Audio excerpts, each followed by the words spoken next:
Welcome again, everybody, to another edition of Race Day Preview here at ConcordMonitor.com. I'm Dave D'Onofrio. With me, as usual, Gavin Faretra. Here already in week 3 of the season. It's a long season, this Sprint Cup haul, but 3 weeks in already. Starting to see some guys take shape, starting to see some guys panic, and should be interesting from here on out. Yeah, absolutely. It's been a good, first couple weeks. Daytona was awesome. Last week, an interesting race with Jimmy Johnson pulling out, and not a big surprise seeing him atop the leaderboard after that race. But no, first 2 solid weeks of racing so far. As you mentioned, definitely not a surprise seeing Jimmy Johnson win that race last week. He's won the last 3 fall races at that track.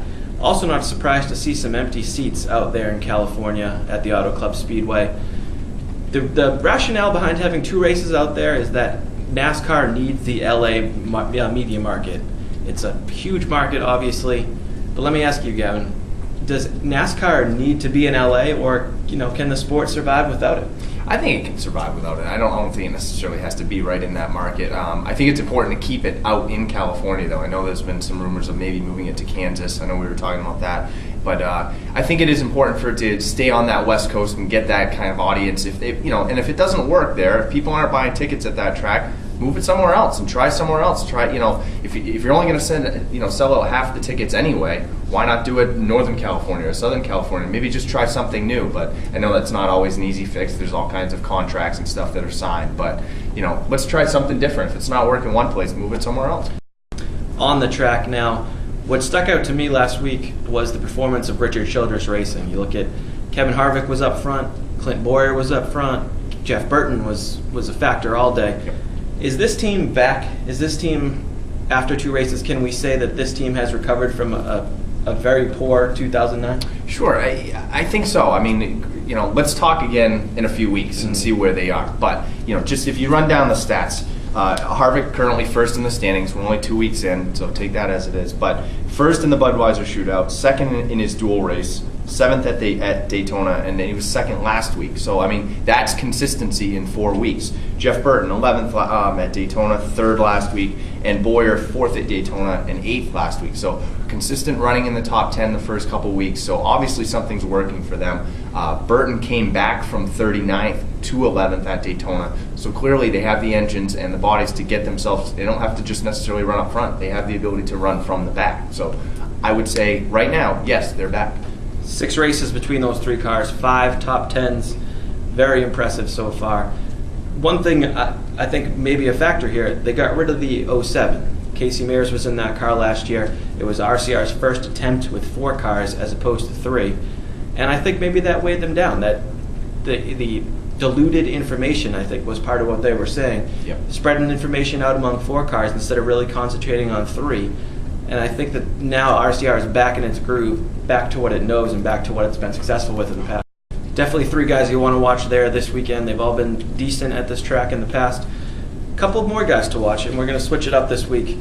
I'm going to present Gavin with some drivers who, are interesting places in the standings to this point.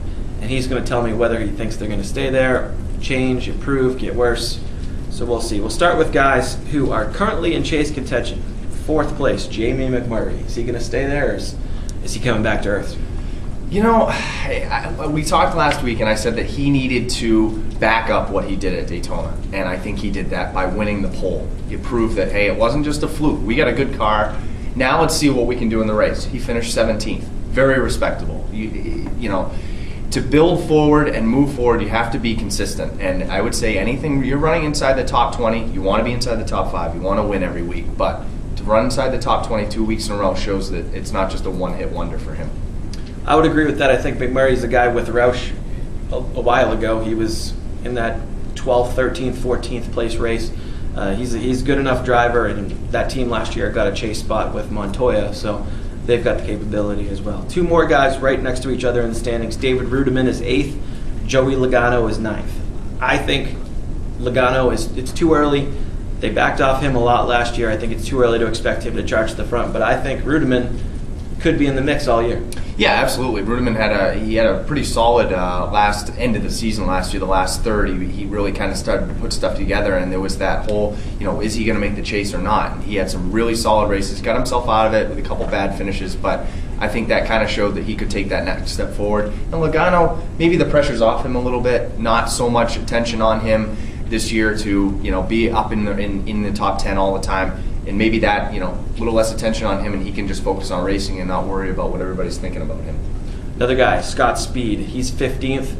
Here's a guy who I personally think stinks as a driver. I don't think he's very good at all. Brian Vickers intimated at the same thing last year, and he's his teammate. I don't see him lasting in 15th for very much longer. Maybe not, but I think with him, it's not about consistently running in the top 10 or making the chase or anything like that. It's about finishing races with him, because that has been a problem in the past. Yeah. So far, so good. 100% finishing capability in the first 2 races. So he has finished, and he's running inside the top 15, like you said. So for them, it's like I said, it's not about making the chase. It's just about being consistent. And we'll talk in a few weeks, but 2 races in, it looks okay for him. Mm-hmm. Now some guys who I think are going to move up, or at least historically have moved up.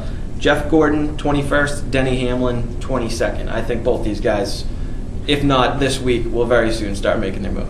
Yeah, absolutely. They're too good of drivers to be stuck back there on too good of teams. So I don't think we need to talk too much about them. They'll be up there. It's too early for them to fade to the back right now. Yeah, one thing to watch with Gordon. Hendrick has had a couple of broken axles here. One on Jimmy Johnson's car, one on Junior's car. So something to watch this week if they can get that straightened out, or is Gordon the next one to suffer from that? 2 more guys, chase guys last year in the 30s at this point. Casey Kane, 33rd. Ryan Newman, 36th. Yeah, that's it's kind of disheartening, isn't it? But I think Newman will be fine. He's got a good team with Tony Stewart there, so I think they'll be fine. Casey Kane's just one of those guys that he'll 5 solid weeks, and then all of a sudden you don't hear anything from him. So I don't think that's a big surprise to see him back there, just as much as it won't be a big surprise to see him maybe running in the top 5 in a month. So I don't think there's too much to worry about there either. Yeah, Casey Kane, bad luck in the first 2 races. Sure. Not Not that he's had great cards, but late in each of those races he's got caught up and stuff. Yep. Newman, I think it's the cycle of his career. He's had some up years, some down years. I think this just might be one of those down years. Now, under the radar a little bit, we mentioned Hendrick's axle problems earlier. I think that Mark Martin is the guy to watch this week. He's had 9 top 10s at this track in 12 career races. I think he's kind of been flying a little bit under the radar here so far this season. I think this is the week we all start to take notice of him. Yeah, absolutely. I mean, given what he did last year, he's not going to be one of those guys that kind of just rolls along. He's going to be in contention all year. He's going to make the chase, and he's going to be a factor as the year rolls on. So I don't think we have to worry too much about him either. On to our fantasy picks last week, as you'll see on the screen. A dominant week for myself, thank you. 344 points for me, 229 for Gavin. This week, my A list, Kurt Busch; my B list, Dale Earnhardt Jr. and Jeff Burton; and my C list, Scott Speed. Those are the first 3 guys I mentioned. Top 3 average finishes here at this Las Vegas track for the last 3 races. Yeah, and for me, A-list guys, I got A-list Greg Biffle. No wins, but he does have a top 5 and 4 top 10s. An 8.67 average finish in his last 7 races here. So that's, in a fantasy guy, in an A-list guy, that's what you want. You want consistency, and I think he'll bring that to the table. Jeff Burton, 5 top 5s here. I got him on my B list. I also have Kevin Harvick, been so consistent so far. I can't see him fading at this point, so I got him in there. And I do have Scott Speed. Until he shows us that he can't finish a race or move back to maybe what he was last year, I'm going to roll with him. Right. I said he stinks, but I'll take him anyway. And finally, our winners. I'm going to go with the hometown boy, Kyle Busch. Won this race here last year from the pole. He has no finish worse than 11th since 2004 at this track, and that was his NASCAR debut, or Sprint Cup debut back then in 2004. So every race he's come in here with experience, he's performed well, and I think that he's going to go out for the checkers this week. Yeah, that's a great pick, and I'm going to roll with Jeff Burton. I think Jeff Burton, he's been so consistent here, rolls in with the top 5s, and he's been very good so far this year with that RCR team. So I see him maybe getting in the checkers this week. Hard to argue with that one. That would definitely put RCR back on the map here in the Cup Series. We'll see how that pick turns out next time here on Race Day Preview.